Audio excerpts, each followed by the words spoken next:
কলকাতায় যে হারে ঠান্ডা পড়েছে একদমই আশা করিনি এতটা ঠান্ডা পড়বে। কাল সকালে জানো তো রাহুলকে বলেছিলাম একটু ফ্রেশ ফ্লাওয়ার আনতে।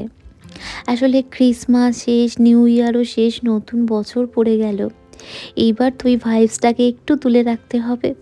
তাই ভাবলাম এই আগের মতো রোজকার একটু ফুল দিয়ে ঘর সাজিয়ে রাখবো। আমার জানো তো, যে কোনো ফুল দিয়ে মাঝে মাঝে তো আমার যদি ফুল কিনে আনতেও না পারি, ফুলের দাদা যে রোজ ফুল দিয়ে যায় ঠাকুরের জন্য, সেখান দিয়ে কয়েকটা গাঁদা ফুল ছিঁড়ে জলের মধ্যে একটা ক্যান্ডেল জ্বালিয়ে রেখে দিই। ওতেই মনে হয় ঘরটা বেশ ভালো লাগছে, শান্তি লাগছে। আর জানো তো, এই যে হোয়াইট সেন্টার টেবিলটা দেখছো, এটা আমার পছন্দের, তবে মা বাবার তরফ থেকে অ্যানিভার্সারি গিফট। বেশ পছন্দ হয়েছিল।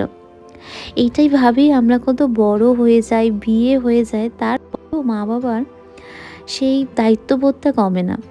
তাও অনেক ক্ষেত্রে যেন মা বাবাই প্রবলেম হয়ে ওঠে।